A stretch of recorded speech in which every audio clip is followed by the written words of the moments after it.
Hello, and welcome to this live on Instagram. I am currently recording. Hello to all my YouTube followers. We are going to allow some time for people to come in. Hey, Mocha, how are you? Thank you for joining.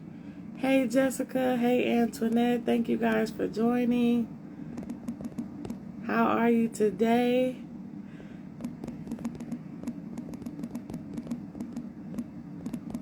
Hello, Vibrant Body. How are you? Thank you for joining. Today's topic, I just wanted to pin it so we would have it. 3 things we do instead of healing. So first off, I just want to say that my name is Tanisha Johnson, aka TJ Self-Care. For those of you who may be new to my lives, I want to say welcome to some familiar faces like Mocha and Nick Free. Hello. I want to say welcome. Thank you so much for being here. And today I just wanted to share 3 things we do instead of healing. So if there's anyone that you feel like needs to be a part of this live, please send it to them. I already see Nick Free in the comments putting in some good stuff. Smoke weed, bleed on people. Hey, yes, all of those are true. All of those are true. I'm super excited that you guys are excited to have this conversation. So 3 things that I want to talk about today. The first one is we minimize our feelings. We minimize and avoid our feelings. So what I find from my own personal healing journey, coaching literally hundreds of people now, and counseling like literally over 1,000 people within my 20 years of service, people tend to avoid their feelings a lot. We minimize our feelings. We use affirmations and good sayings and stuff like that to make ourselves feel better, which I think is great. But without us actually knowing what's happening for us or what we are experiencing, it's just words, right? We can say, I am love, I am light, I'm not going to let anything stress me out, I'm not going to let people, get to me, I'm stronger than this, but do you actually believe it? Do you actually believe that you are stronger?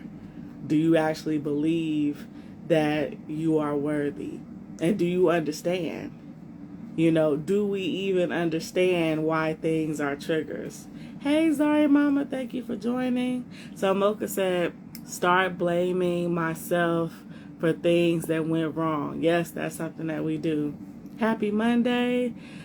So if you are interested in a one-on-one, please send me like a direct message and we can talk about. I do not take insurance though, so insurance companies do not really feel like life coaches are like quality service or whatever. I don't know. So I don't take insurance, however, I do have a lot of options that I definitely could talk to you about for working with me. But yes, we minimize our feelings. We don't understand our triggers. So I wanted to talk about why these things are important. It is important for you to understand what your triggers are so that you know when you're going to get activated by something and why. When we understand our own why, believe it or not, it eliminates the trigger. I mean, it's not something that happens right away, but you no longer focus on whatever that trigger is, whether it's something that somebody does, says, certain ways that they treat you or whatever. You now focus on why you're being triggered, right? It's like, say, for example, if you go somewhere and, you have on a nice dress and somebody says something like, oh, wow, that's a provocative dress or that's something I wouldn't wear. You're not spending time on asking that person 1,000 questions about why would you say that?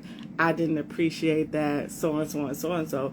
You're now more focused on, well, why did that trigger me? Well, that triggered me because there were times where people did tell me didn't look good in my stuff. And now that I'm hearing this, I'm frustrated and I'm upset. And you lead with that. And we use our language to express to people how we're feeling. You have a comeback. You say something like, oh, well, I know it may not be something that the average person wouldn't wear, but I think I look great in it. Versus, why did you say that? I can't believe this. Who do you think you're talking to? All these things are very combative behavior that really doesn't get us anywhere, right? It's like you could just say that one statement, oh, well, I think I look great in it. Sorry you have an issue with it. And keep it moving. Because this person nor this situation, right, deserves your time. And it's like that's how we begin to have clear, concise communication with people. It's like we get very specific. You express the need, you express how it made you feel, and you express what you want the outcome to be. That's it. Right? And so understanding our triggers now gives us a meaning behind what we're saying. So when we say stuff like, I'm too blessed to be stressed, why are you? Why? What happened in your life that caused you to be too blessed to be stressed, right? And these are all things that I'm going to be diving into more in my up-and-coming workshop on Sunday. And as I was sitting here typing away, getting everything together, I sent out the homework assignments already. I said to myself, while these gems are fresh in my mind, and while the PowerPoint is up, let me just get on here and share some with people, that may not be aware that these are things that block us, right? Not knowing our triggers, not knowing our needs. What are your needs? We all have needs. A need to be helped, loved, seen, supported, and then it even goes deeper than that. And that's the beauty about building a relationship with yourself. The higher your relationship is with yourself, or the deeper, I should say, your relationship is with yourself, the more you'll be able to express those things. You literally go from sending that 2-3 paragraph text to just saying, okay, I understand. And trust me, I'm telling y'all this from experience. I used to be, I know they say Twitter fingers or something, right? I used to be telling people off on the text message. Just gotta get a lick back. Now it's like, I ain't got time for this. Like, I'm not going back and forth with you. I'm using clear statements. I'm saying exactly what I need, and that's it, period. I'm not going down the rabbit hole of why you didn't show up for me and everything you got going on. I will listen to it because I'm an empathetic person. But at the end of the day, it doesn't change my boundaries. It doesn't matter how much trauma you have in your life. We've all had trauma. The reality is you struggle to show up for me, and this is what I need to do to take care of myself, period. That's it. We do the back and forth with people because we still are expecting them to change. There's still that hope, that desire within us that this person will change for us. That we're going to express all of our feelings, the anger, the frustration, the sadness. And after we do all of these things, then they're going to be like, oh, I know Mocha feel this way, so I'm going to stop doing this. Or, I know Nick Free, keep telling me about this, so I'm going to stop doing this. When in reality, these people struggle with these things even outside of the relationship they have with us. So then it becomes, if this is something that you struggle with, Zari Mama said it best, you may never change because this is what you struggle with. So that means that I need to get clear about what my need is from you and then seek out that need somewhere else. Whether it be with another person, whether it be with myself, whether it be, another resource, whatever it is, I need to now find a way to be able to focus on that need outside of being so direct and talking to you, right? Because when we do these things, it really can stunt our healing journeys, because now you're putting your healing in somebody else's hands. You're saying things like, I love myself, I know who I am, you're using your affirmations, and don't even get me started with the affirmations. Oh, hey, how you doing? Get it, buddy. Thank you for joining. Yeah, the affirmations, that's a whole nother thing. That's something I teach in my class, because I get so tired of seeing these affirmations. I am love, I am light, I am worthy, that's just the beginning of I am talented, I am smart. These are just the beginning of affirmation. When you're doing healing work, you're going to have more than that. Trust me when I say, if you really want to try to use what I'm saying as tools, you're going to have more than that.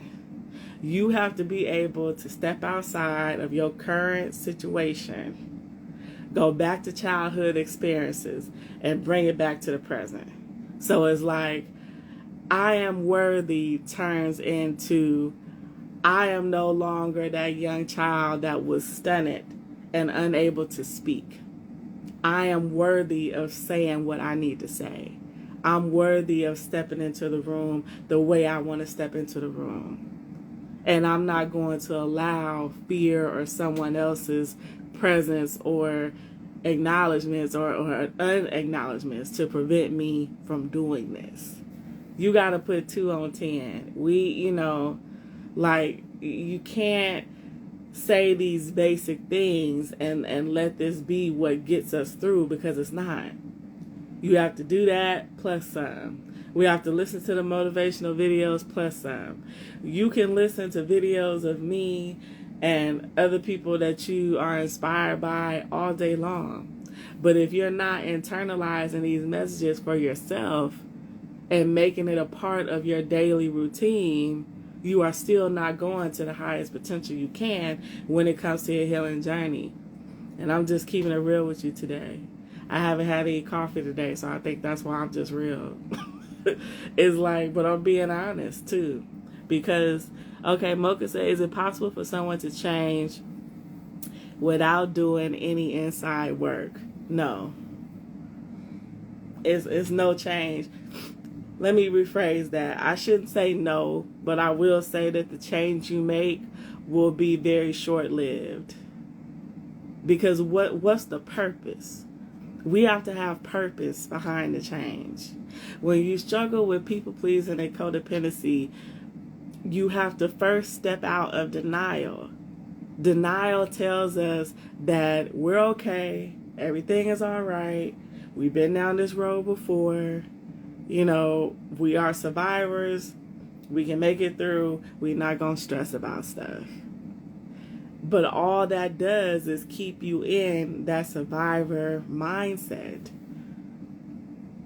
Coping with things in our life that we don't like and people in our life that we, wish had a different role is a survival skill. Coping is not living. Coping is not living. We live when we make an accountable and acknowledgeable decision that says, I am worthy of the work required to heal. I am worthy of this. I'm going to tap inside myself. I'm going to tap inside my inner child. And I'm going to figure out what happened to me that caused me to be a people pleaser. See, what we do is we just dive right into the water, the kiddie pool of healing. And we stay in 3-4 feet for a while. And yeah, after you've been there for a while, you're like, oh, I know how to swim. I got this. This ain't nothing. And we stay there. And then we be like, okay, well, I'm good. If this is all that's out there, then I'm good. If all I have to do is do this light inner child work, and then I'm going to talk about the issues that's currently going on right now in my life, and then I'm going to find a way to fix these things. Okay, they tell me that I need to set boundaries, so I'm going to set boundaries. So I'm going to stop giving to people. I'm going to stop letting people talk to me crazy. I'm going to stop. But it's another level to it.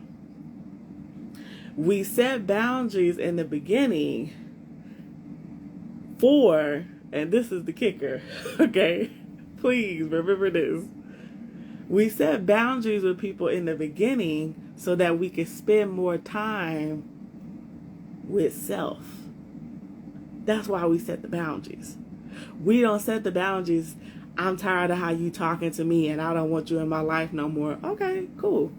But don't add another 1, 2, 3, 4, 5 people in your life that was just like the person that left. And that's what we do. You don't do that. We let go of some people and then we find a whole nother group of people.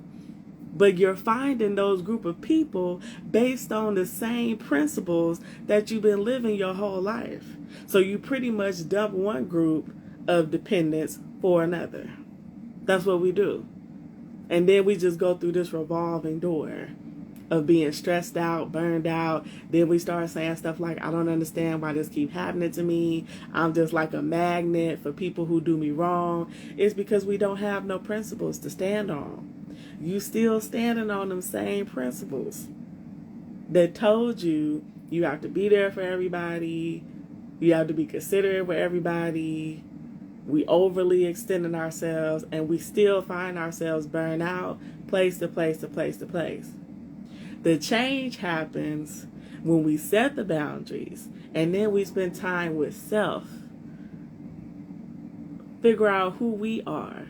What do we need? What do we value?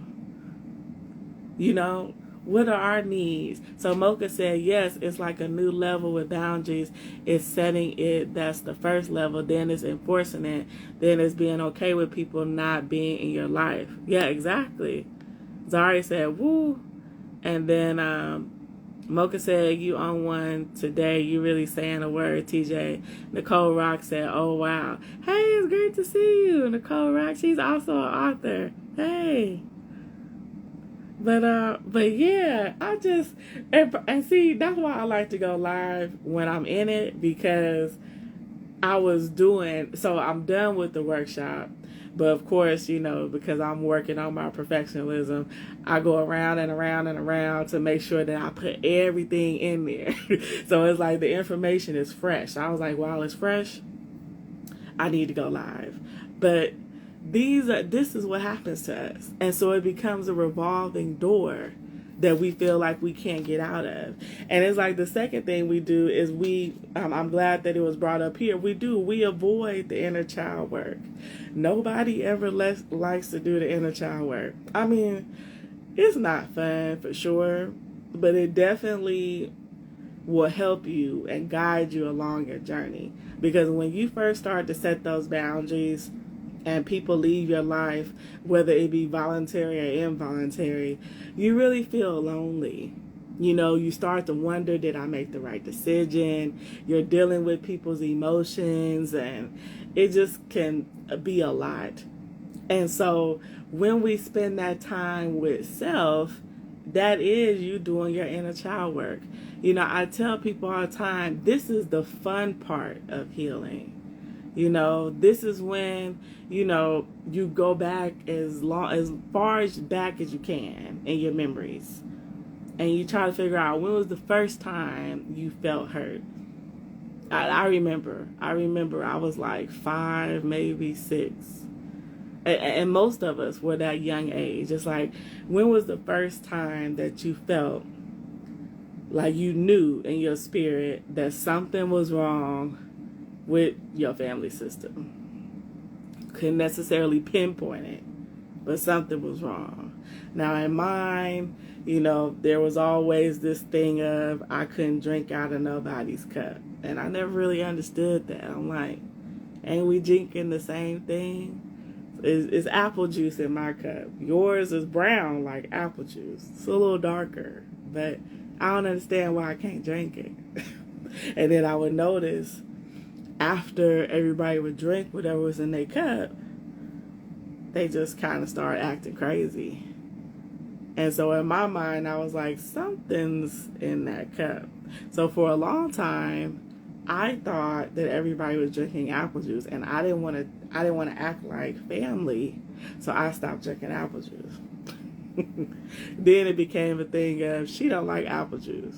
And it's like now that I'm an adult, I'm like, no, I was trying to figure out what was going on in my kid mindset. So to me, it's like, oh, everybody's drinking apple juice and they start acting crazy. So I don't want to act crazy, so I'm not going to drink apple juice, right? Not knowing that I had people who were alcoholics in my family. Right? 6 years old, I don't know that. All I know is brown in my cup, brown in your cup, but when you drink yours, you acting crazy. And it's like, that's what we do. We use a kid mindset now that isn't fully developed, and that's how we function through life. So it's like, yeah, I may know now that what's in the cup is not apple juice. But now as an adult, start to get nervous and anxious anytime I'm around people and it's too much drinking. I had to learn, like, Tanisha, you're not that little kid anymore that's responsible for people. It's like if you go somewhere with friends and family now and people start drinking, well, guess what? Everybody drove their own car here. I'm going to pray everybody make it home, and I'm going to be all right. But the body don't understand that unless we do that work, right? And for some of us, the physiological responses that you see in your body when you're in certain situations, that's an indication that that situation is triggering something. And until you get to the root of it, you will not know. For the longest time, I had no idea why my heart used to fly when I went to parties. And I used to feel like, oh, I got social anxiety. Like, that's what it is. Like, I have social anxiety. That's when I did my inner child work, that wasn't what it was at all. It was because I was used to, when people start drinking, you have to be responsible for them, and you have to be responsible for yourself. And eventually they are going to leave you and abandon you. So you have to stand here and you have to make sure that they okay with each drink. And after the second one, you gotta tell them it's no more, because you want to be able to be okay. And I'm a grown ass adult. Right? But it's like the only way I knew that is I had to dig deep. And that's what we have to do. That's what you have to do. Like, I want you to dig deep within yourself. When you find yourself in situations, stop asking yourself, why are people doing this or saying this to you? Start asking yourself, why am I triggered by what's happening to me right now? What's going on with me? Healing is about developing a relationship with you. It is not about setting harsh boundaries and blocking people from loving you. Now, if that's how you need to start, by all means, I understand. I've done it myself. But the long-term goal is, if you setting boundaries and you telling people not to call you, not to deal with you, stop asking me for stuff, I want you to put that same energy into figuring out who you are and what you need. If you just got out of a relationship that was toxic, don't think getting into another one is now going to be a part of your healing, because it's not. You have no new tools to deal with this other relationship. And more than likely, this person is going to treat you, going to handle you just like the last person. They only look different and their name is different. But trust me when I say you dated the same person. And that's why we have to sit with ourselves and say, who am I? What happened to me? How do these things now manifest in my life? And how I allow people to treat me? What's going on with me?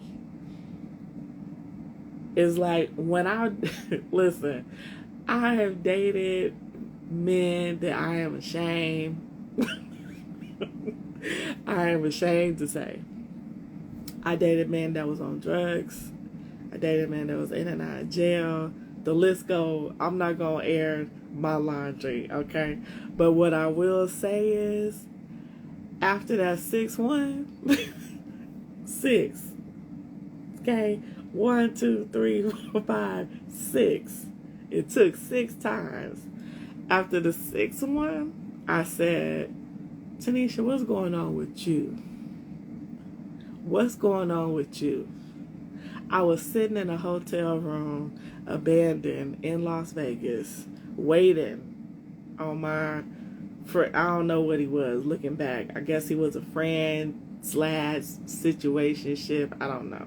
But back then, I used to call him my boyfriend. I was waiting on this person, and he never showed up. He asked me to come out there, because I'm from the Bay Area. I'm not from there. He asked me to come out there. He gave me the date that he was going to be available. Got to the airport. When I called, hey, how you doing? You coming to pick me up? So and so and so and so. Oh, I had to work late. Now, first off, you working at, you working at places that ain't open no more. It's like, it's 8 o'clock. And you work at the post office. And you don't sort mail. You actually working like on the inside. Out here in California, the post office closed at 5 o'clock. I don't know. But that was me minimizing, avoiding, like, okay. Oh, I had to go to the studio. Okay, well. So, got a rental car. Because this was like, Uber really wasn't out. This was like 2012.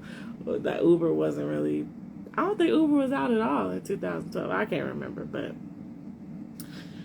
got a rental car. Took myself to the hotel, washed up or whatever. Got the room all fixed up. Got myself fixed up. Still no person. It's been 2 hours. Call again, like, hey, same thing. Oh, man, stuck in some traffic, so and so and so. Okay. Hour later. Hey. Long story short, he finally came out and said that he wasn't coming. 2 weeks later, got on Facebook, saw that he was engaged to somebody. And I share this story to say that's what it took. For many of us, it takes a complete breakdown. Like, the person is no longer available. We can't get in contact with them. Maybe they blocked us. We blocked them. Somebody said, TJ, stop. I know. Listen, I wish I could. I'm sorry, Mama. I wish I could tell y'all that I'm putting the extras on this, but it's not. This was a legit story. And sometimes it takes that breakdown to where we literally cannot contact the person. We can't do anything with the person because it's just over. They have abandoned us. And it's in those fragile states where we feel abandoned, we feel rejected. That's when the light bulb kicks in. Like, hey, we've been here before. And that light bulb is your inner child. Little Tanisha, I was so broke down that she had a little window to get through. She was able to peek through the blinds like, hey, sis, yeah, we've been here before, remember? Like, Dad was the first man that did this to us, remember? And then it's just been a domino effect for the last, I think I was 28 then, like, domino effect for the last 28 years. It's like it takes these breakdowns to happen for us to start to wonder what's going on with me, right? Because it's like when one person do it, it's one thing. When it's another person, it's one thing. But it's a whole nother thing, y'all, when we on person 5, 6, some of us more than that, and we still seeing the same thing. It's like, okay, this have to be something going on with me at one point. And saying something's going on with you does not discount what the other person did to you. So I just want to say that. I don't, a lot of times we feel like by saying, well, it must be me, that means we're saying that the other person didn't do anything. That's not the case. That person still did whatever they did, but we're experiencing it now because of us. We are allowing people to do these things to us. There's something inside of us that is broken. Trauma is deep, y'all. Until we mend whatever is going on with us, you will continue to attract people that remind you of your parents or caregivers that initially hurt you. It's the brain's way of trying to make it right, trying to confirm that there's nothing wrong with us, that it really was this person. So it's like, if I date a man who appears to be emotionally unavailable, but the outcome is different than my dad, then that means, okay, I am lovable. That was my father's thing. I'm lovable because, look, I'm with this other man who's emotionally unavailable and it's working out. He's here. He didn't leave me. No. All those messages are wrong.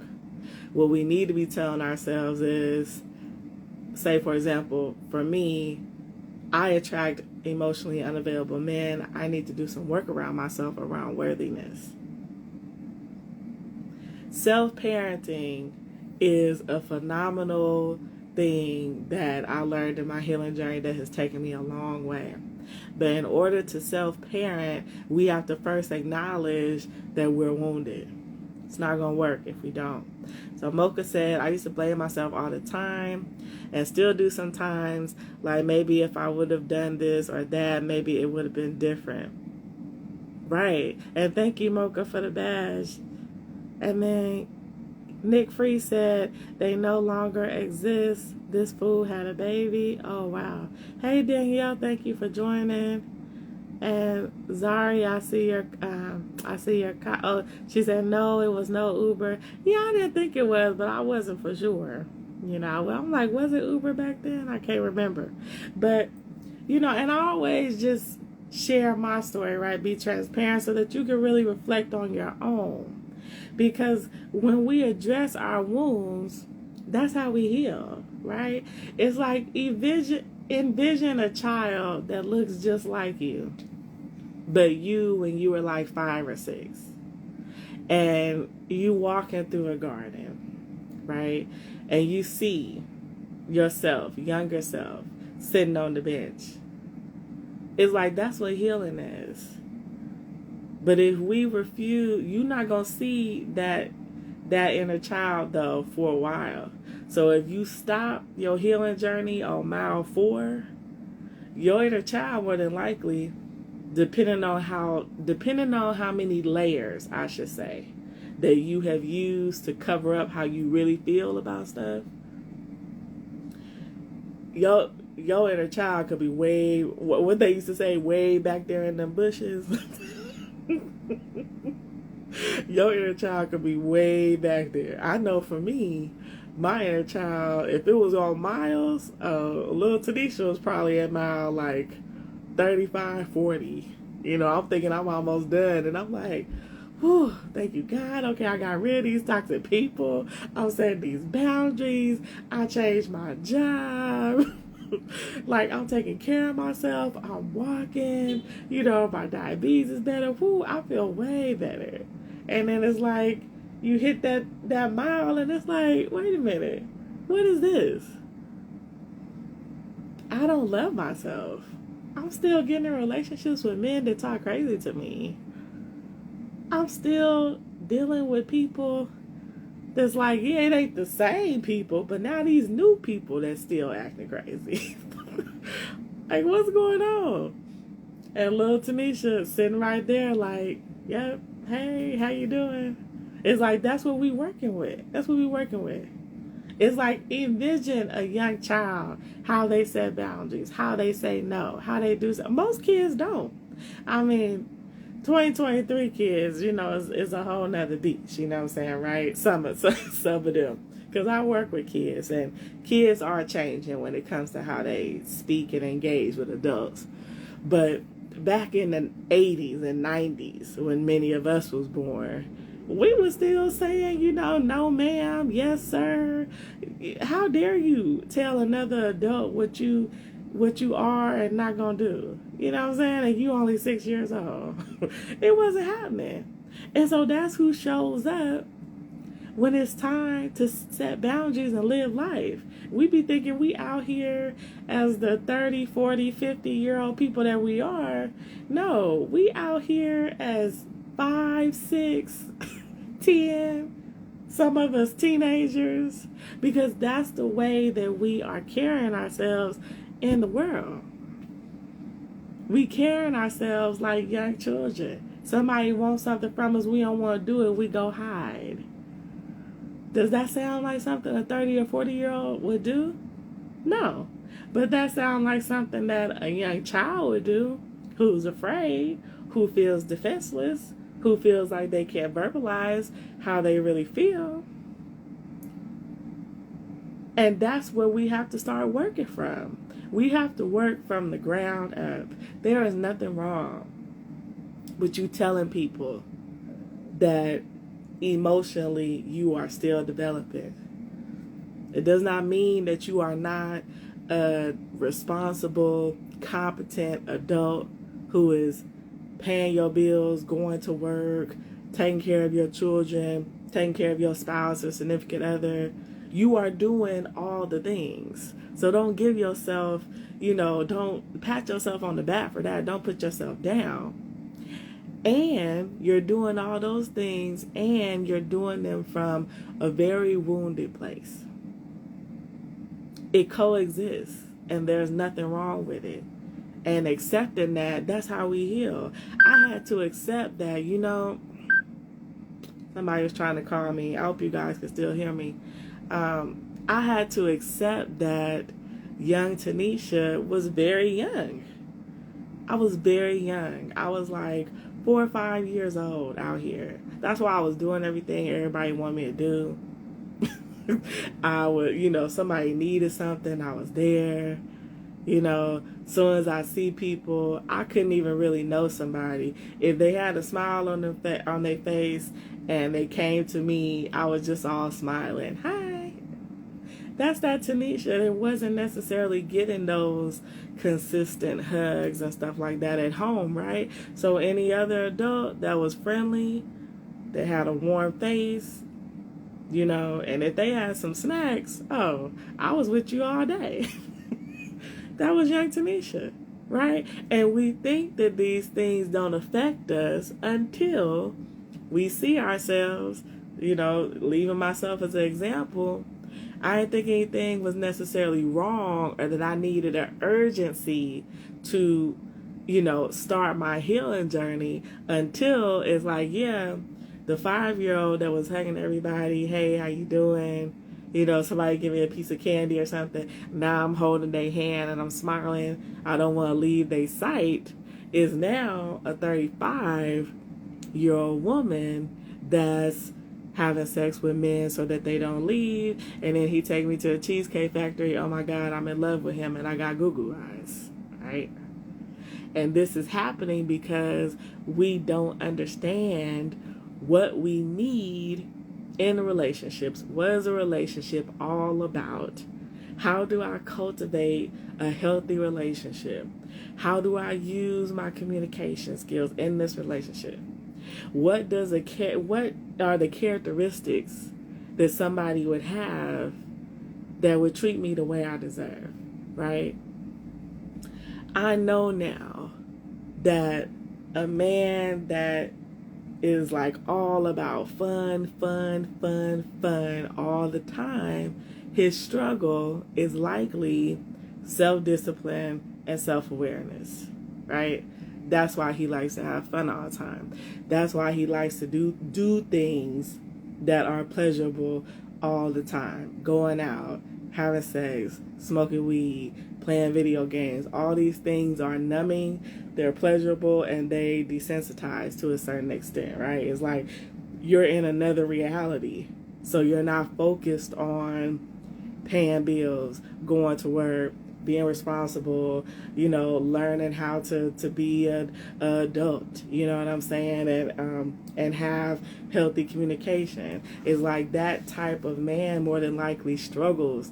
Thank you. Nick Free says gambling. Gambling is one. It's like people that always seek pleasure generally struggle to be responsible, so they revert to the pleasure. Now, yeah, when they start to date people like me, like you, like us, right, we are very responsible. And we lack the ability sometimes to let our hair down and have fun, or we don't do it enough. So in the beginning, it feels like this amazing combination until we want them to be responsible. When the playtime is over, and the first rolls around and they don't have no money, then we get upset.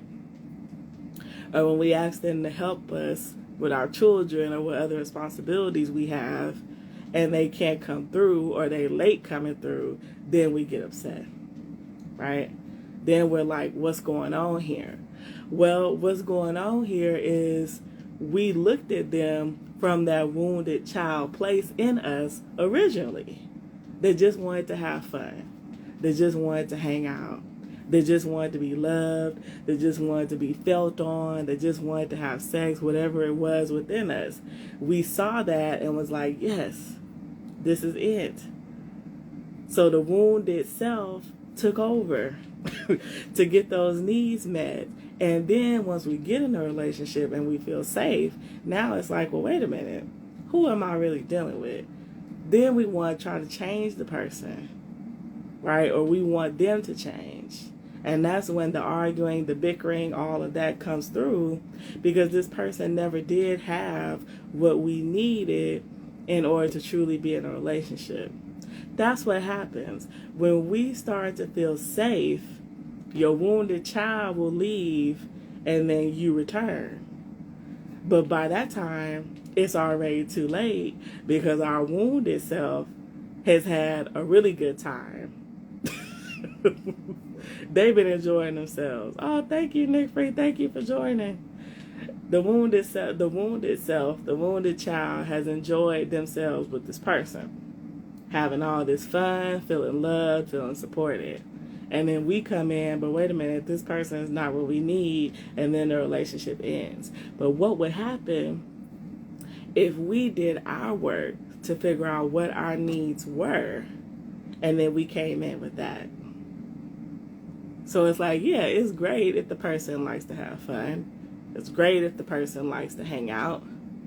But do you party? Do you work the same way that you party? Like, can I have open dialogue conversations with you? Like, you like to play video games? Cool, no problem.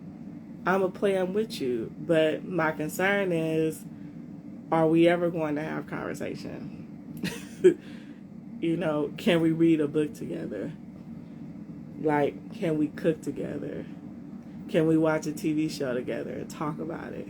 Or is it always going to be video games, concerts, playing music, going out?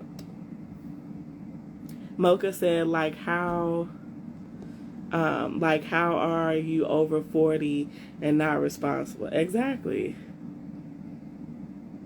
The intellectual part can be missing. It does. It's missing, right? And for many of us, we fail to kind of see and recognize these things initially because we are still doing our own work.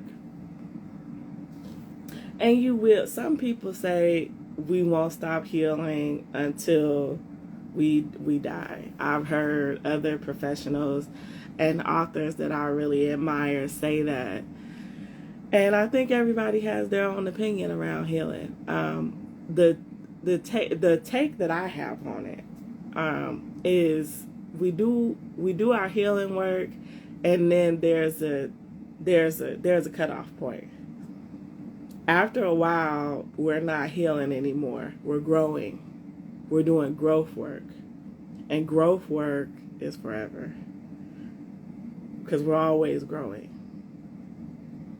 But when it comes to healing, you can do your healing work and be done.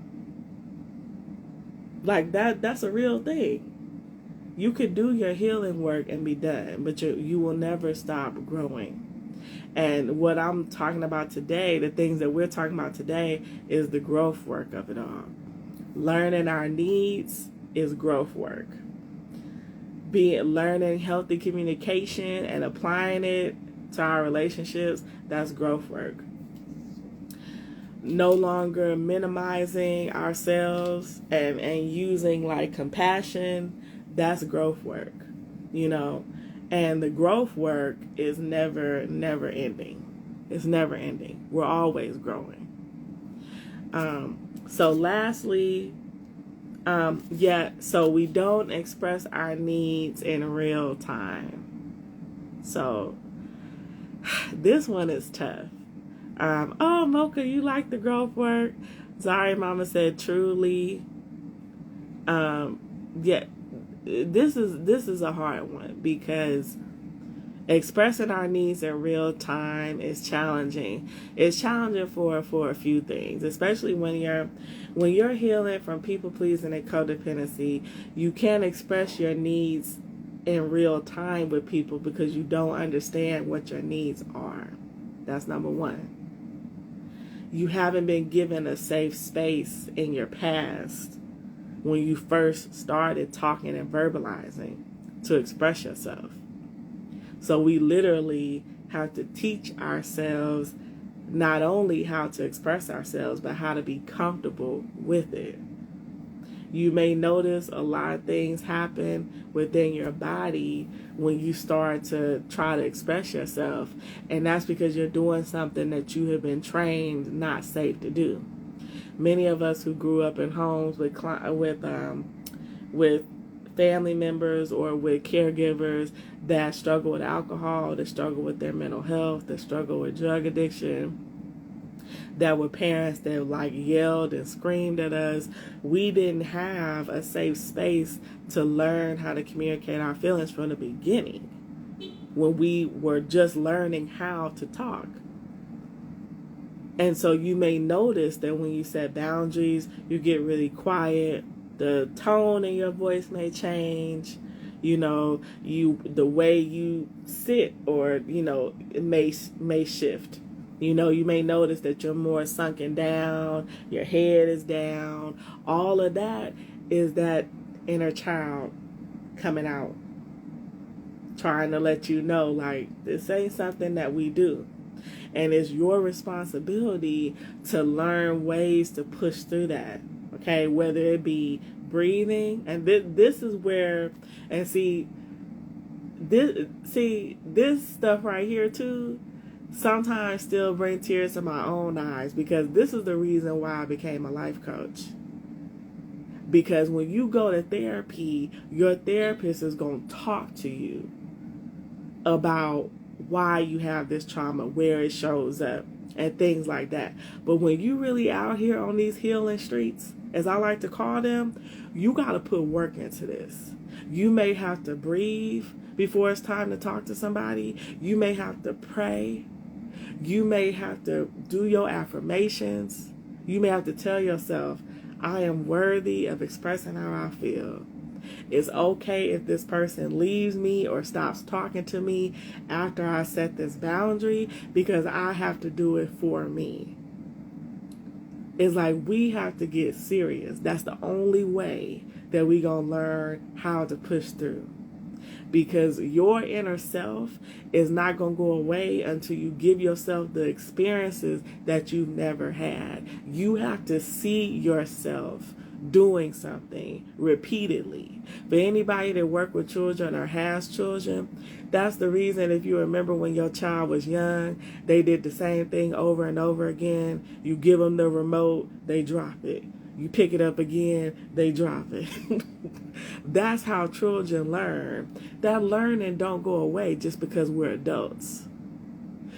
You have to see yourself setting boundaries, see the outcome, see that you're not being abandoned, see that you are okay within yourself. You have to see this in order for it to get better. And you're not going to see it if you don't give yourself the experience.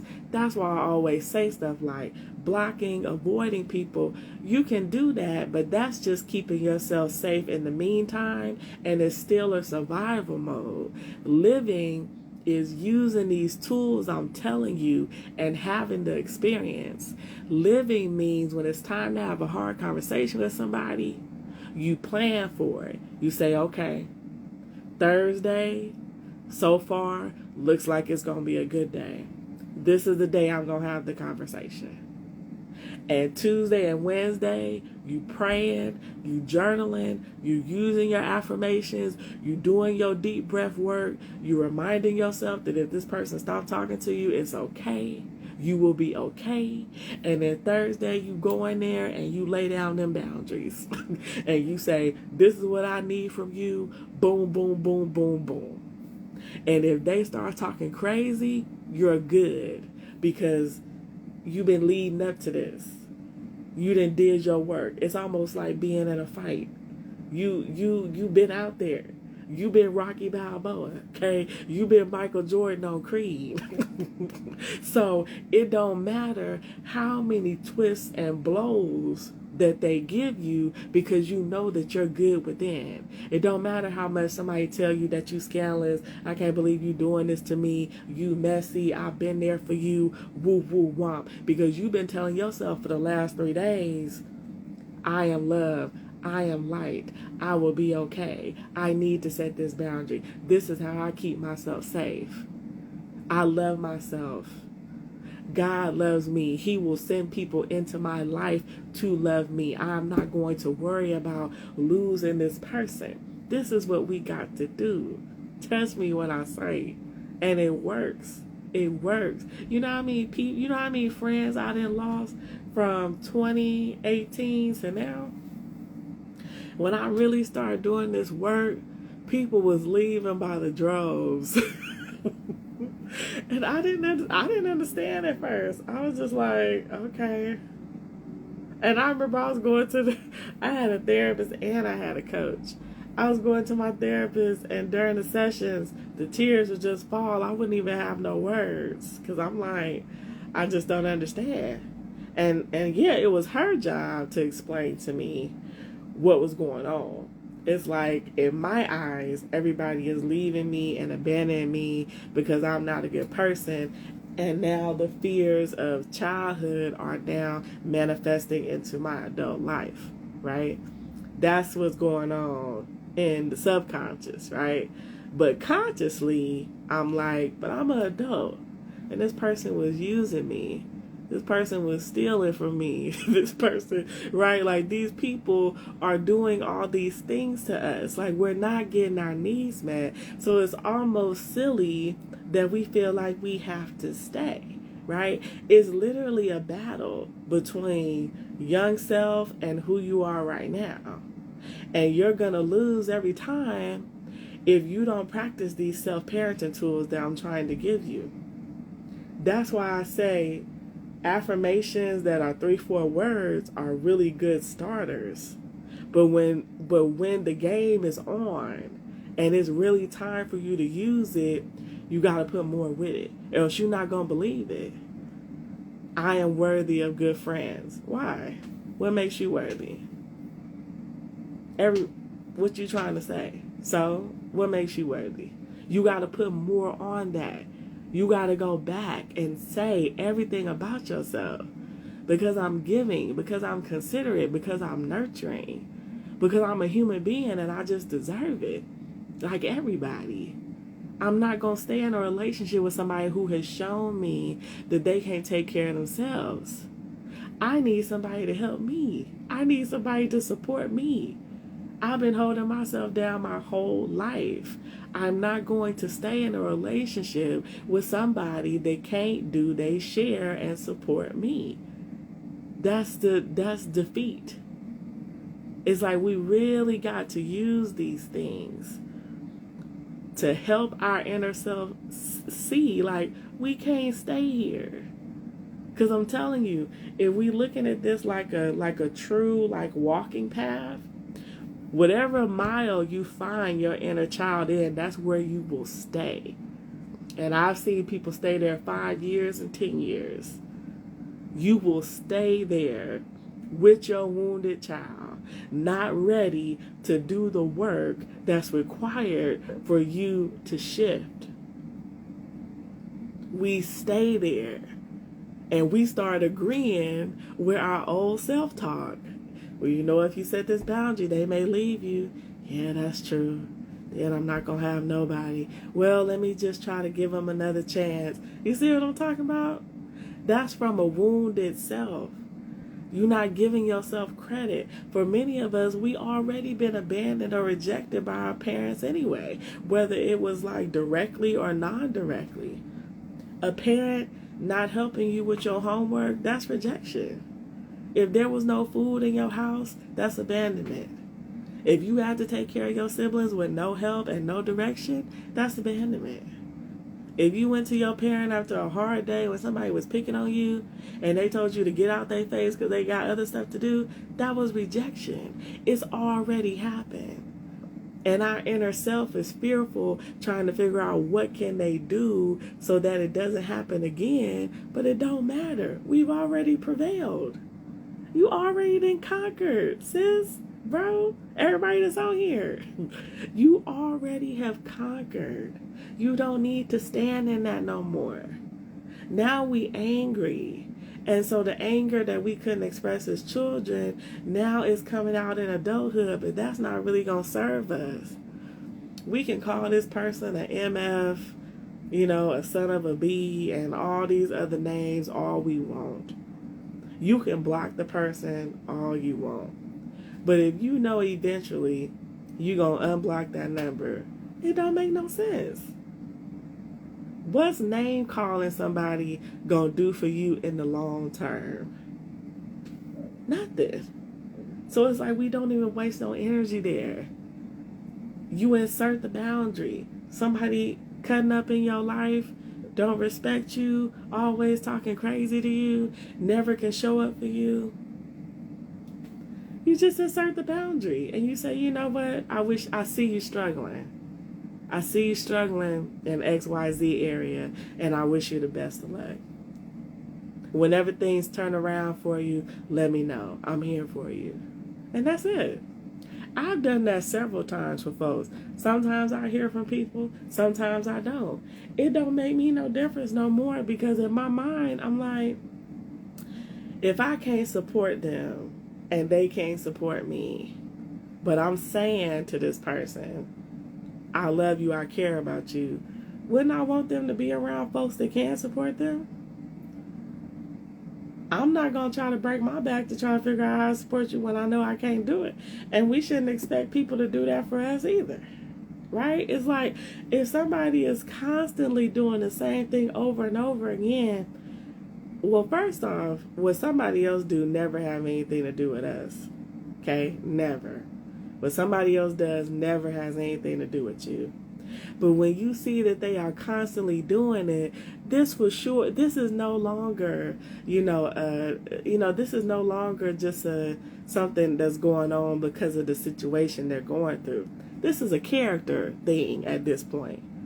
This is a character thing. If somebody is never honest with you, this don't have nothing to do with the current situation that's going on. This is now a character flaw within them. This is what they struggle with. They struggle with being honest and transparent. And we are not going to play therapist and counselor and try to figure out why. We're going to set the boundary and keep it moving. Why are you lying to me? Doesn't matter.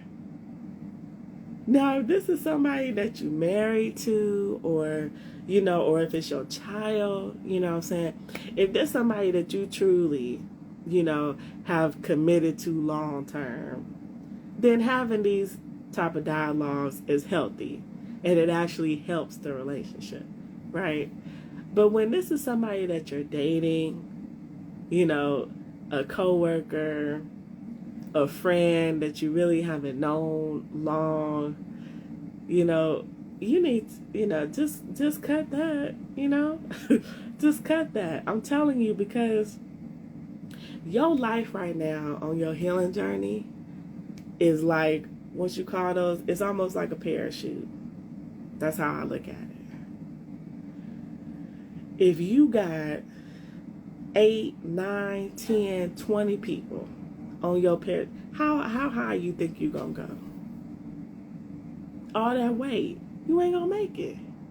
And guess what? Even if you do make it, when you get to certain altitudes, you may lose some people anyway, because they ain't gonna be able to take it.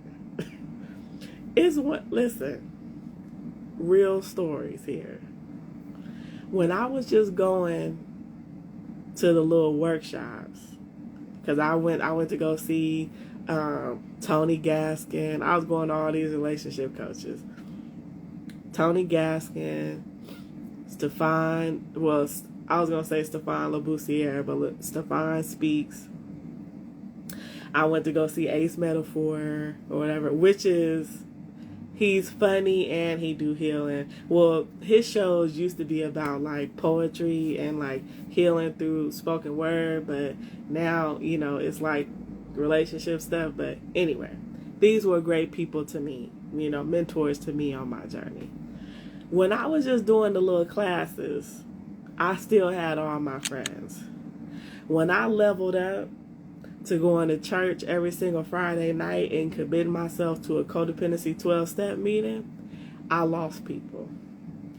When I leveled up to now going to therapy in addition to going to the workshops and the meetings, I lost more people. Why? Because my mindset was changing.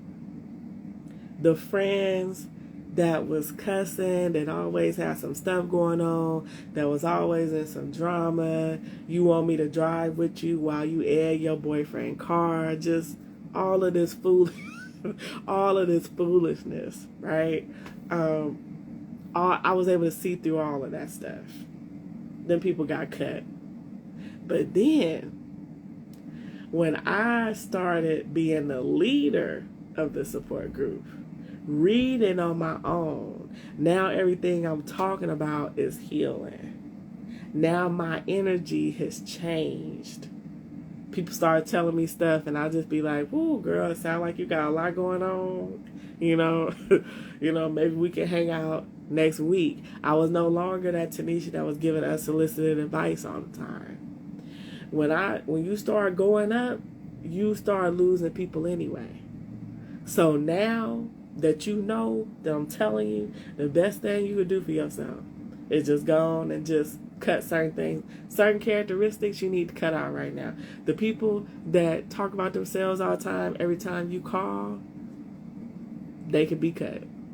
And when I say cut, I'm not saying you don't talk to them no more. I'm just saying that you don't include them in your circle of close people that you connect with and that you share with, because they don't have no capacity for you. That's the thing about these people. The people that always talk about themselves every time we call, hey, so-and-so, how you doing? And then we can't get in a word edgewise. They don't have any capacity. They got so much going on that they don't even understand that communication is about back and forth. I process, you process. They just process. They need to process. So they just talking. We don't include them in our close circle, right? The people that always got drama going on, and when I say we all got drama, but when I say like it's big stuff happening, like people going to jail, They don't have no money, they asking you. These are all habits of people that's still trying to learn life skills. They still trying to get themselves together. They should not be in your close circle of friends. It's like you need people that text you first sometimes. They call you wondering how you doing. People that come over to your place, or you guys go out together and you could talk about healing topics. You could come to the table and say, I just told the father of my child that I'm done. This was hard for me. I don't know what I'm going to do. I really love him, but I can't talk to him no more. I'm just tired of how he treats me. Or you could say something like, I'm so sick of my job. The people always getting on my nerves. I really need to find something else, but I'm scared because I feel like I don't have no other skills. It's like you can have these in-depth conversations where you really feel like you get nurtured because this is your season. And, and when I say your season, yes, it's your season to shine always. But when I say your season, I'm referring to your healing journey. This is your time to be nurtured. And how you going to be nurtured by somebody that ain't got no water? You see what I'm saying? And it's only so much time in a day. We have our families, we have our jobs, we have other obligations. You don't have time to be hanging out with nobody for 3-4 hours and you can't even express how you feel. When you get in your car, you feel even worse than you did when you got out. You don't have no time for that. Now, in another lifetime, when you filled your cup, you feeling good, you feeling energized, you may be able to take this person on. Because it's like, okay, we know what this is now. This is not a relationship where I get nurtured. This is a relationship where I nurture you.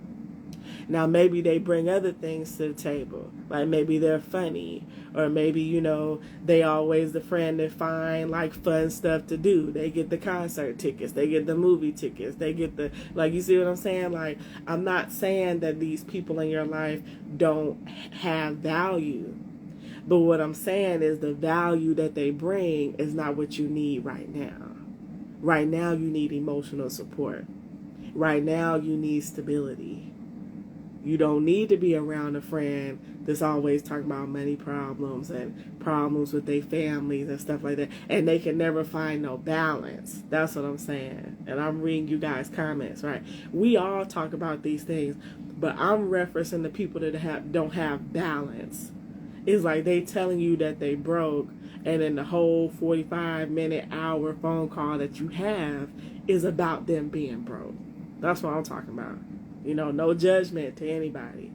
That's what I'm talking about. When they can't see past their own nose and say, hey, I'm talking to a friend, or I'm talking to a family member. Saying like, I also need to ask them how they're doing. It's like, when people don't have that balance, that's not somebody we need to talk to in this season. Now you can still choose to engage how you want, and I'm not gonna lie to you, the person may fall off, and that's okay, because that's how I lost a lot of people, because I didn't know how to nurture different friendships. So the friends that was always talking about themselves and doing everything that I just told y'all, I just stopped talking to altogether. Just being honest, when I first started. What I failed to see was they still brought value. It just wasn't what I needed at the moment. So that's why I'm telling you, a text message here or there, maybe even a phone call if you want to. But just know that don't expect them to be able to pour into you, because that's not who they are, at least right now. Right now, you are the strong friend or the strong family member. That's your role in their life, and that's what it may be for a while. So I just don't want you to start calling them while you're in need, thinking that you're going to get something, because you're not. Just know that every time you talk to them, it's going to be from what they need. It's not going to be about you. So when you have seasons where you're ready, and you can handle that, call them. Interact with them. But when you don't do it. Because you're going to be disappointed every time. And it takes a lot of willpower to constantly remind yourself that somebody loves you when they're not loving you in the way that you need at that moment. That takes a really high level of self-awareness that, we all trying to reach. Trust me, it's like a running tape in the back of my mind. Like when I called a friend that's good with helping me with hairstyles and clothes, and I try to talk about how I feel about being worthy, and we start talking about them after I remind myself, that's right, Tanisha, this ain't what she do. This is not what she does. She help you get on YouTube and try to figure out how to keep these twists good. She not the friend that you can call when you've been crying yourself to sleep the night before. It's like we forget, right? And if we don't remind ourselves, we'll completely let that person go altogether, and then we lose all the good things that they do bring. Because everybody brings something. It's like we ain't crazy, y'all. We hold on to people for a reason. The concern is we hold on to people and then we try to put them in roles that they're not qualified for. And then we get upset when they can't do the job. Well, the resume told us they can't do the job, right? Just like for some of us who have narcissistic parents, you know what I'm saying? It's like, if you know that your parent is a narcissist, trying to have any form of an in-depth conversation ain't gonna happen. But yeah, it's like you hang out with them, you go shopping, you crack some jokes, you send them some funny pictures, they tell you about their life. Maybe if your parent is good at cooking, you ask them for a cooking recipe or something. But don't ask for no feedback because they're a narcissist, so it's never going to be perfect. You see what I'm saying? These things are not about us. This is the people. It's the people that we look into to guide us and nurture us. They don't have the capacity, right? It's just like that water we was talking about. We gallon lovers, and we looking for gallon people. But we surrounded by pint people. So it don't matter how much. It's going to take them a long time to fill us up to a gallon because all they got is a pint. And they get exhausted of trying to figure it out, and we get exhausted of waiting. But it's like when we accept people for who they are, that's when we start to feel loved. Because it's like, okay, this is the role you have in this relationship. You help me with this, right? Until they show us different. Now, when the friend that helped me with my twist, when she started talking about some healing stuff, okay, let's see. But for now, she's just a friend that helped me with the twist. That's all she is for me, right? Now, for her, I may be this emotional support that she gets when my cup is overflowing, because we give people the overflow, right? We don't give them what's inside the cup. We give them the overflow.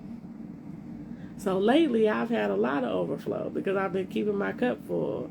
And you'll get to that point too if you're not there already. But guess what? I have a lot of overflow because I spent a lot of time in solitude looking at these 3 points that I told you about. I stopped minimizing my feelings. I sat with my inner child long enough so that little Tanisha could remind me of why we're hurting and what's going on. I started practicing my healthy communication. I used my affirmations. I did my deep breath work when I got scared to calm myself. I practiced mindfulness when I walked into conversations so I could be clear, concise, and to the point and not be in my feelings. So the conversations switched.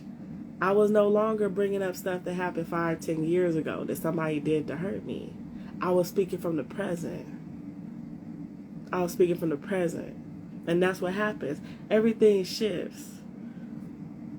And like I shared before, when we start practicing this stuff, then we start having experiences You start seeing yourself being different. You start seeing yourself being worthy. So now you got something to back it up. So when you get back in those situations, you good. I told you, people left me by the droves in 2018. I was responsible for probably about half of it because I didn't know how to tell people I was changing, and I didn't know how to support them. So I just kind of fell off the map for certain people. Just being honest, you know. I didn't know how to tell people. I didn't have, and that's a big part of healing for us. We don't have the language. You know what I'm saying? You doing everything. It's not that you not doing something. It's just that we need to practice these things now.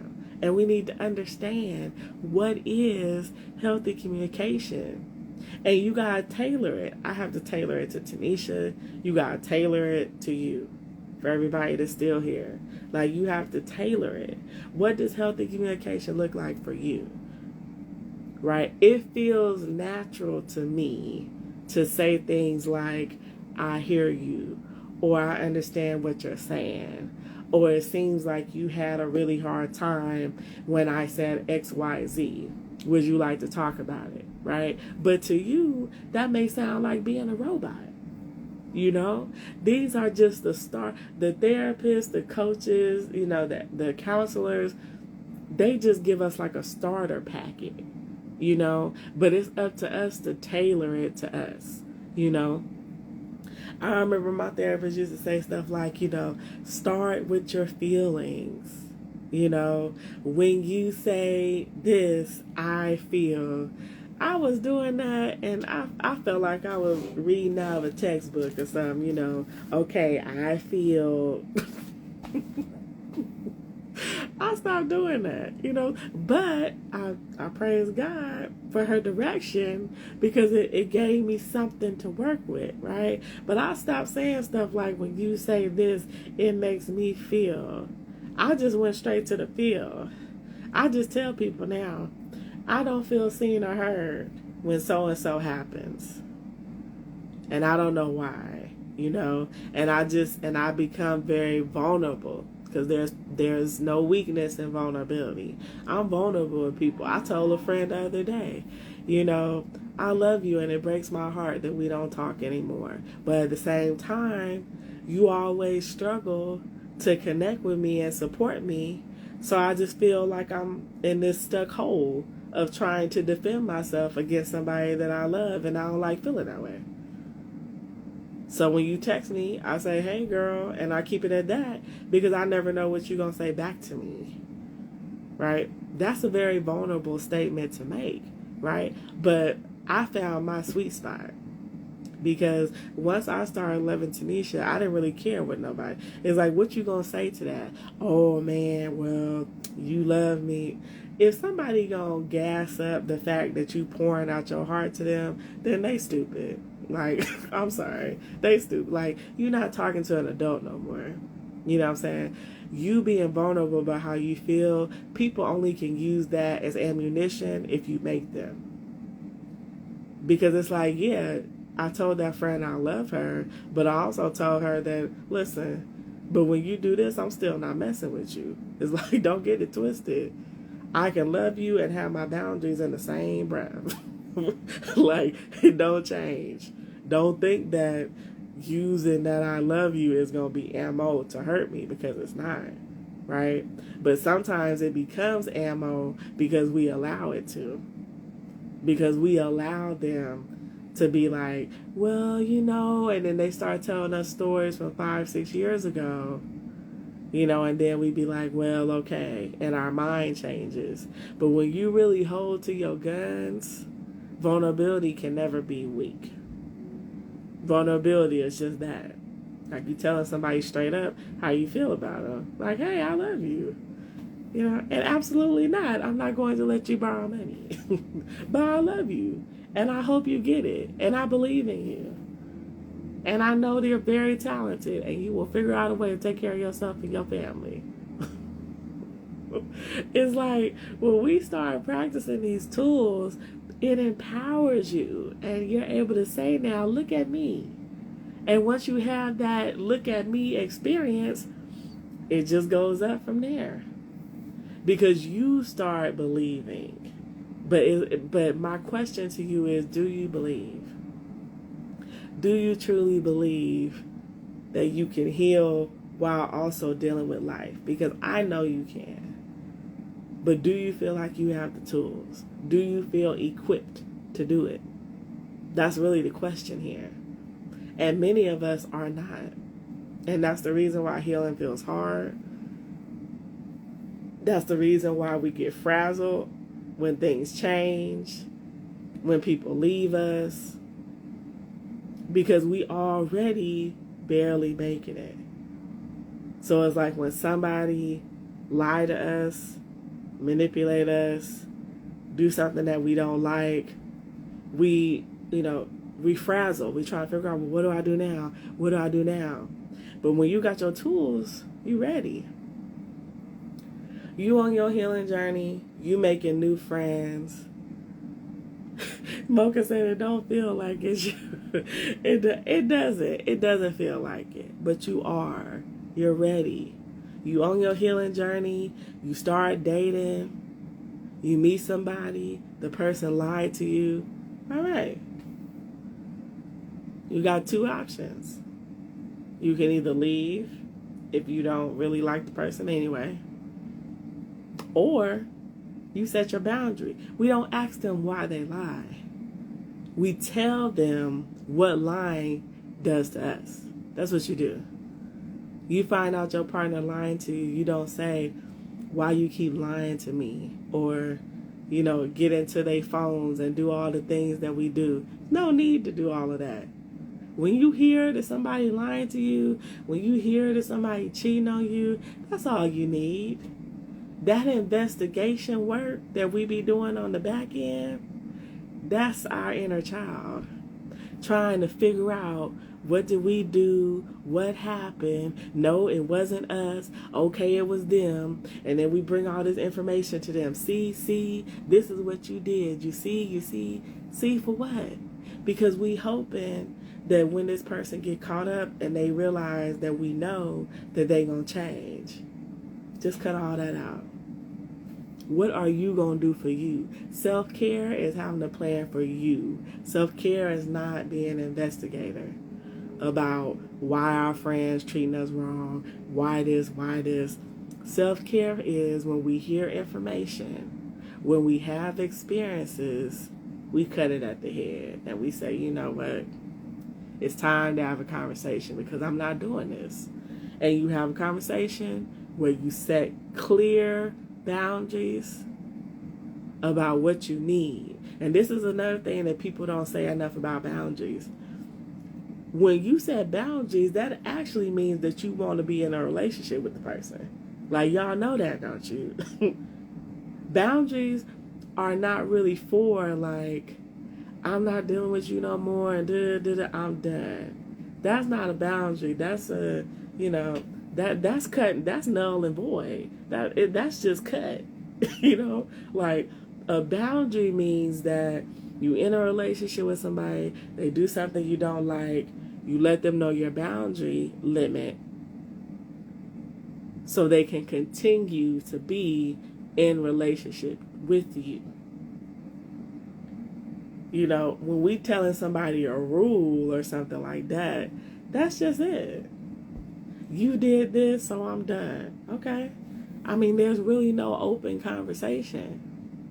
And the parts of us that are hoping this person chase us down and apologize, guess what? That's also the inner child. Because that's what we wanted our parents to do. That's what we wanted our caregivers to do.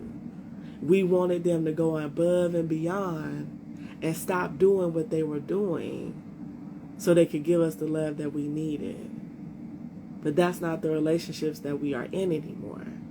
This is a whole nother person who has hurt us, and we don't have to stay. You don't have to stay in it anymore. We had to stay in it when we was children because we didn't know how to take care of ourselves. But you're an adult now. If you start dating somebody and they lying to you, you talk to them about it, they tell you what happened, they say they're not going to do it no more, they do it again, that's it. I'm not staying in this. I told you, you did it one time. I told you my boundary. You did it again. So now this is now a character flaw. So now staying with this person means that you are accepting that they will lie to you. But see, we stay with people and we continue to point stuff out and we wait for them to change.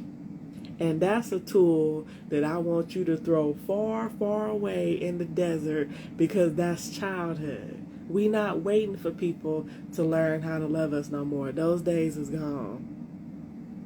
Mocha said in the relationship doesn't have to be romantic. It doesn't. Zari said it's a wrap. Hey, Purple Dream, thank you for joining.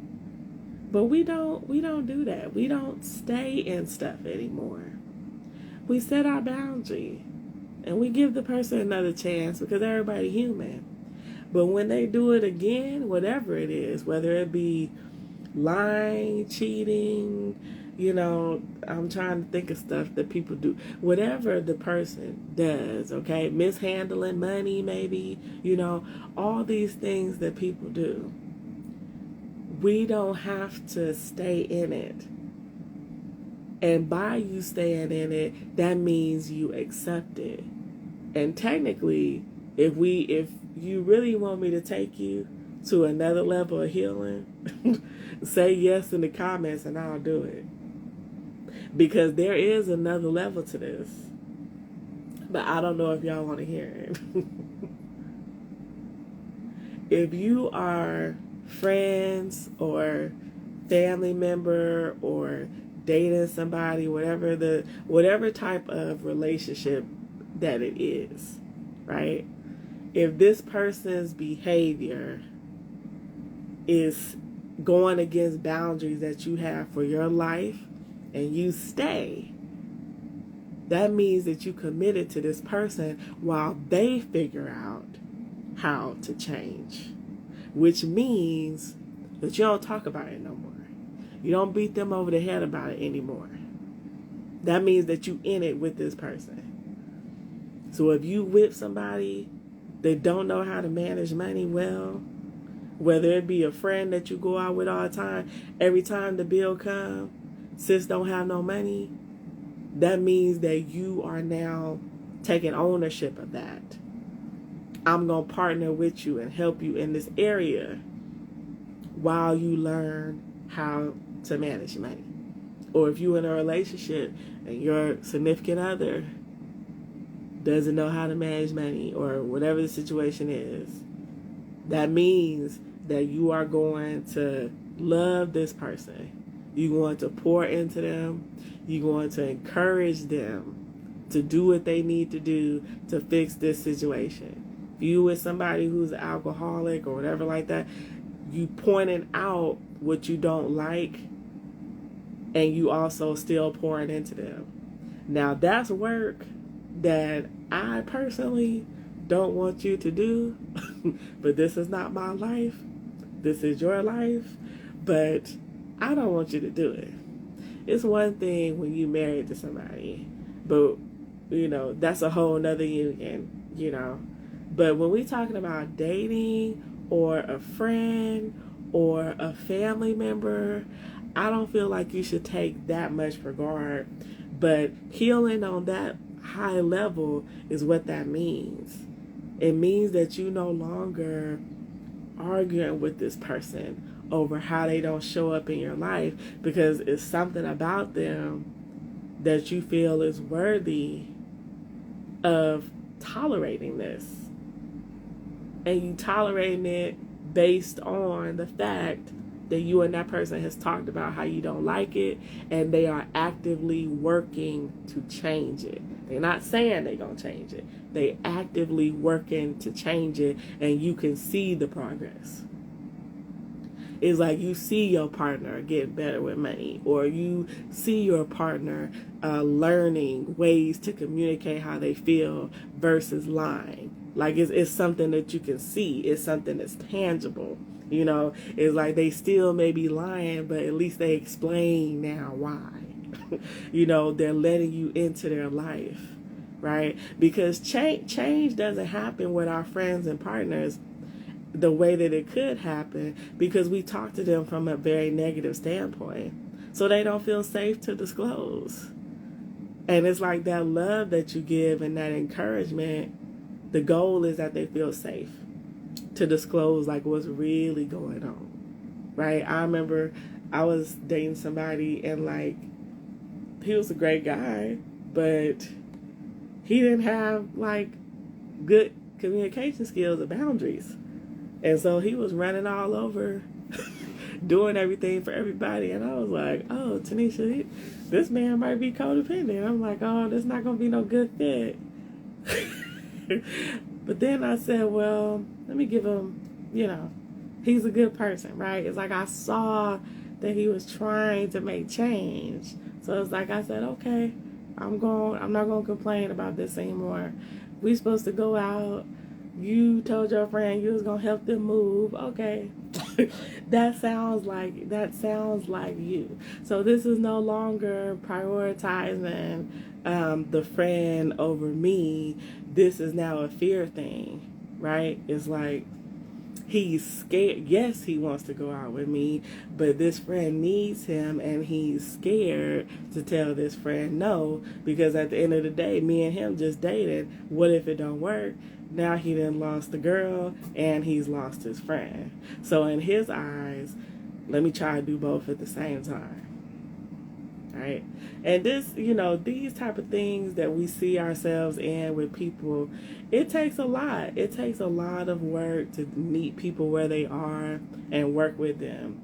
And if you're not married, or if there's not like a child, if there's not somebody that you have to deal with on a regular basis, I just personally feel like it's too much work for you to do. I know for me, I did it for about a month with brother, and I was just like, he always got something going on. And I'm like, yeah, Tanisha, this ain't gonna work. Because we have to start thinking about us. I had to start thinking about me. So long term, say I get married to you, I have a child, I'm struggling with our child at home, whether it be, colic or a cold or whatever. But because somebody in your family wants you to help them move or something like that, you just gonna leave me with the kid, huh? Okay. Not gonna be able to do it. It's like we have to learn how to take behavior patterns that we see in people and then equate that to how that would show up in our life. That's how you make your decision. Ain't nothing wrong with a partner that likes to go out and have fun and drink.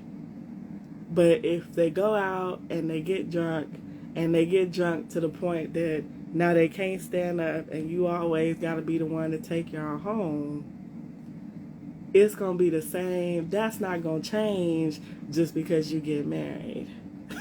That's not going to change just because you have kids, right? Like, the thing, or if it's a friend, right?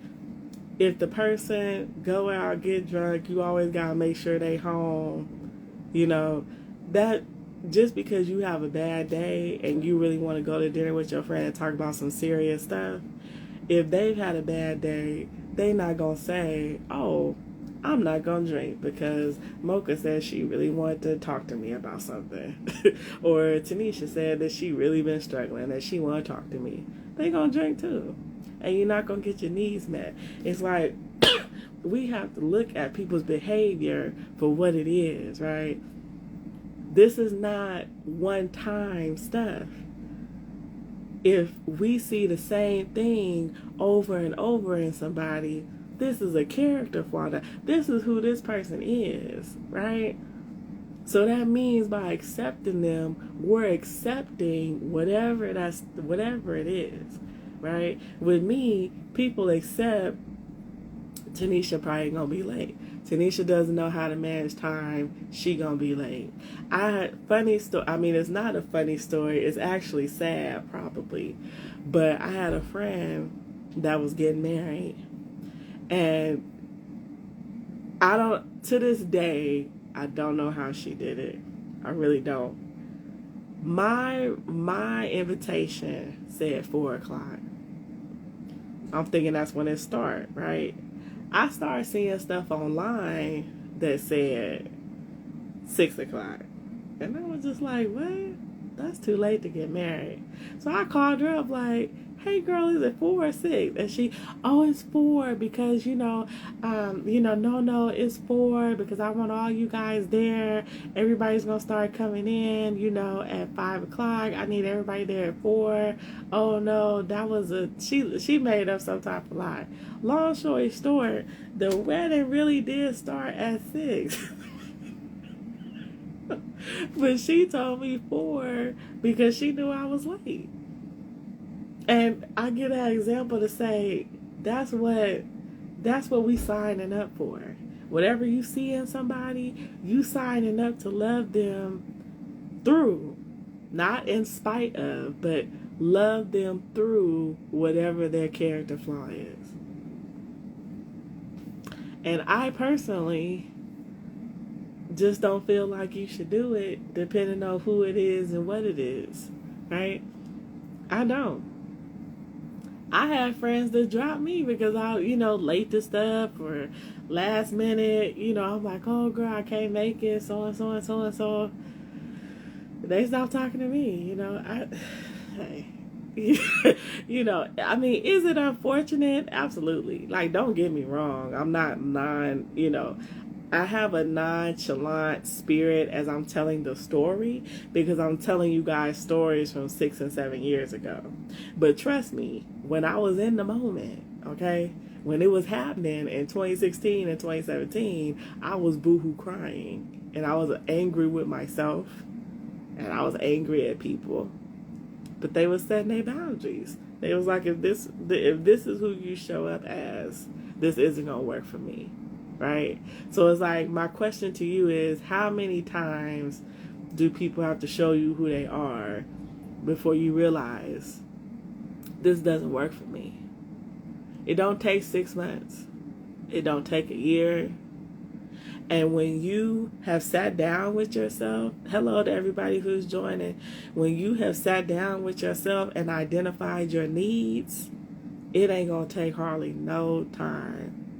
My biggest, the very thing that I regret is also the very thing that I'm thankful for.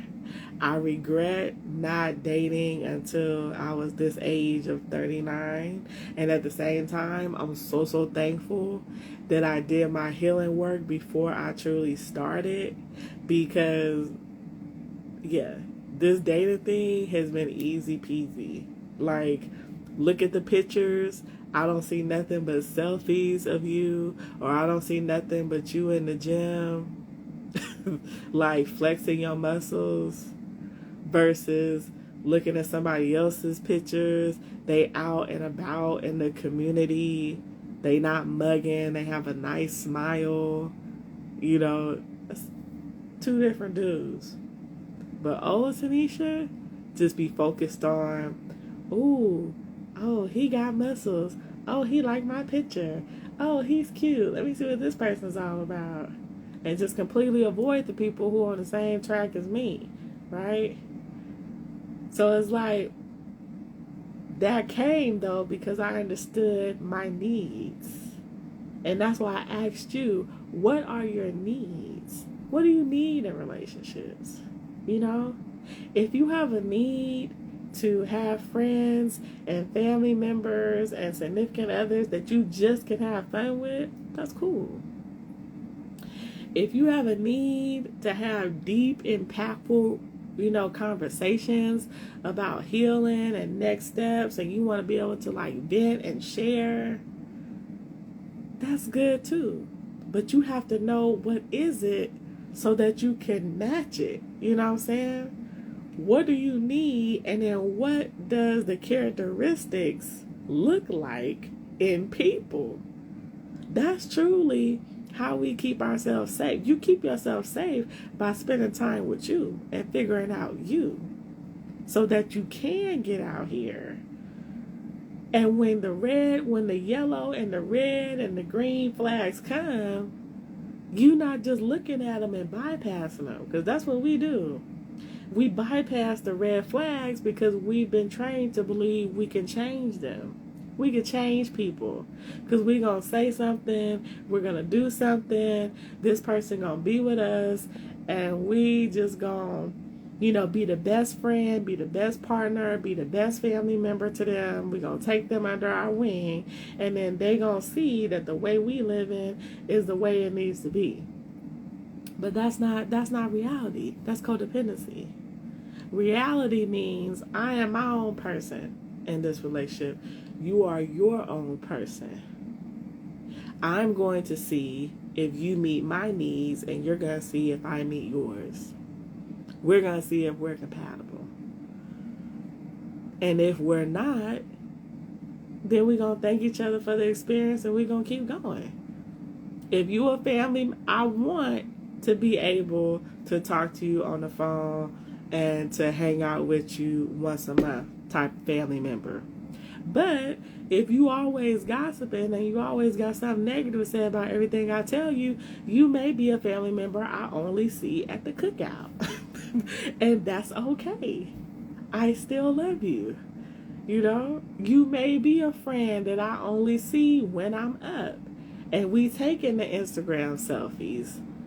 And we posting our cute outfits and stuff like that. But it's like we have to get clear within ourselves. What do we need? And then what does that look like? You got 2 jobs. As I close. Tonight, write down what you need in all your relationships, whether it be family, friends, significant other. Like, what are your needs? In one column, you put your needs. In another column, you put what does that look like, right? What's been your experience? When you've gotten this need met in the past, how did it make you feel, and what was the experience? Oh, thank you. Yes, Mocha said, I still love you from over there.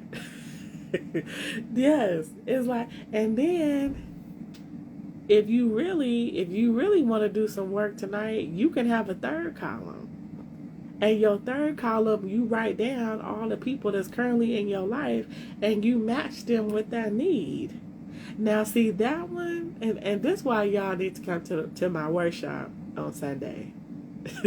Because that one right there, that's tough. Because more than likely what you're going to find is the people that you write down on your list, they not going to match none of the needs that you wrote in that first column. And that's when we get stuck. Because then it gets confusing. And that's that inner child work that I was talking about. Thank you. Nicole Rock said, good stuff. Zari said, come on, journal prompts. Mocha said, you already know what I'm going to add. Yep, I am going to save the live, but I'm going to save it on my YouTube channel. Because I don't be putting enough content over there. But it is going to be on my YouTube channel. So make sure you subscribe so that you can watch it. But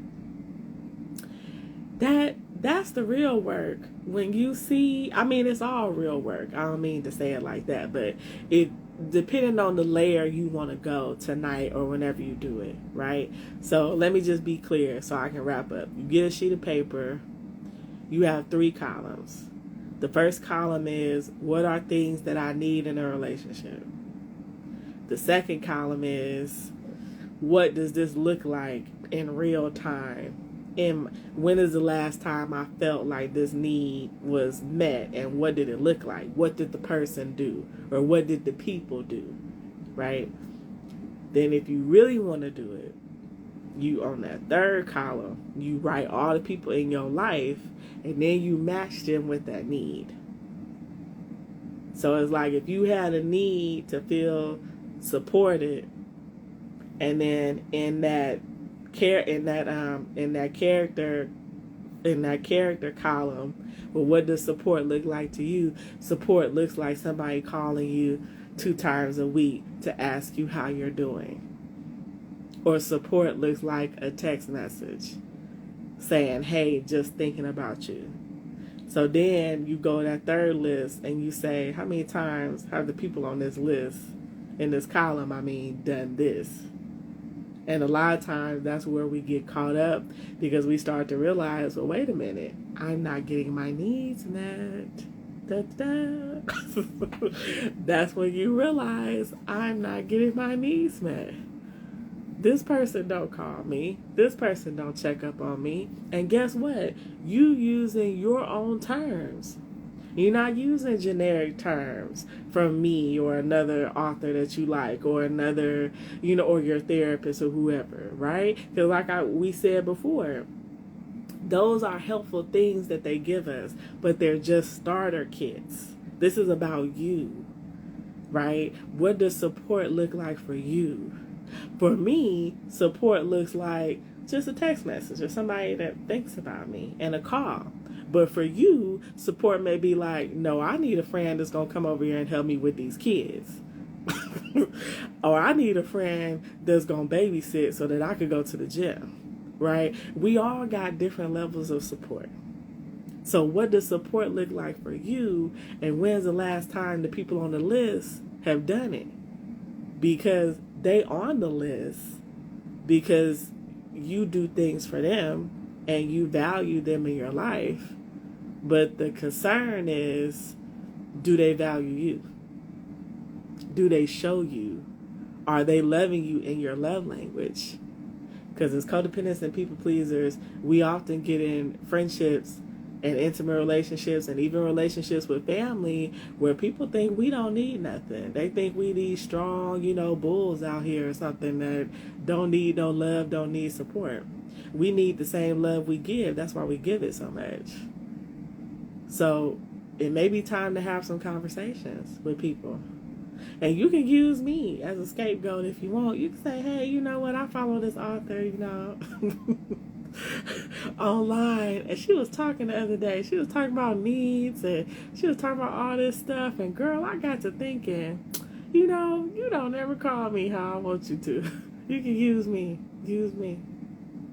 Or you could tell your spouse, like, I was thinking, we don't really go out anymore. And going out is when I felt good. It gave me energy. We don't do that no more. Or you could tell, your family, all we do is just gossip about each other. Like, we don't have no fun no more. I want to have fun. It's like you start these conversations. And at first, people going to be kind of looking at you like, what you talking about? They going to get defensive, right? But then after a while, the defense should calm down and we just get to the basics. Like, hey, I got these tickets to go see the Wiz, or, let's take all the kids to the park and, play some games, or, whatever you like to do. I'm just making up stuff at this point. I don't know what you like to do, but whatever feels like support. And whatever you put on that list, that's what you start explaining to them that you need. J. Cash said, facts. Azari said, I've done this mentally, but it'll be good to see it on paper. Yeah. Mocha said, most definitely going to. Awesome. Nicole Rock said, good stuff. Well, thank you guys so much for being with me on this live. I know we went like an hour and a half today, so I didn't realize it was that long. I appreciate you being on this long. Thank you for giving me your time, support. And listen, if you are ready to heal, to do your work, to do this in-depth work, you need some tools. I truly hope that you come to my workshop on Sunday. It's going to be 10 a.m. PST, 12 p.m. Central Time, 1 p.m. Eastern Standard Time. If you cannot come, but you just need the tools, I do have an option for you. You click the link in my bio. You can purchase the replay for just $17, and you can listen to it by yourself.